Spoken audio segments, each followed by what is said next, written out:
Welcome back. As the conversation around mental health continues to grow, more and more people are seeking treatment, especially after the increase in anxiety and depression brought on by COVID-19. But as the need for treatment grows, so too does the strain of those providing that counseling and care.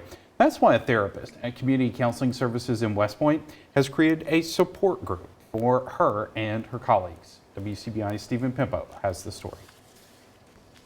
You're scared to death because of what's going on, but you hear somebody say, I went through it and it's going to be okay. Let me just tell you about it. COVID-19 has taken a toll on nearly every aspect of modern life in the past year and a half. It's been no different for those tasked with providing treatment for mental health. Trying to be of service, and they're affected with COVID-19, and I'm going home to my family, and my husband has underlying problems with health issues. It's led to increased feelings of isolation and, per the Wellbeing Trust Foundation, a threefold increase in rates of depression and anxiety, which means triple the workload for counselors. In order for me to serve an individual, if I don't take care of myself, it's impossible for me to help take care of them. That's why Community Counseling Services therapist Tricia Thornton decided to start a support group for her colleagues in the mental health field all across the Golden Triangle. It gives us an opportunity actually to go in and take the therapist hat off and just be another human being struggling with stress in their life.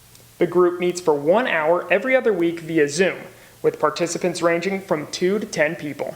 We just go around the group and share what's been happening in our life for the past 2 weeks.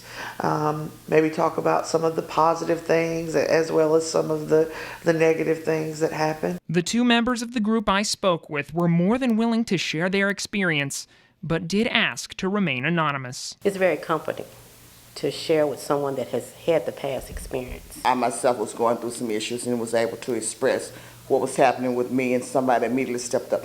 I went through that, and this is what happened when I went through that, and it's going to be okay. While Thornton started the group, she says she participates just as much as everyone else. That gives me the opportunity to share my own personal stresses and get feedback from the group.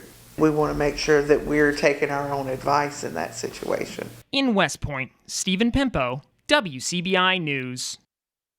And Thornton says having that safe space is especially vital considering the lingering stigma for people who receive mental health services, and even larger stigma for mental health providers who get those same services.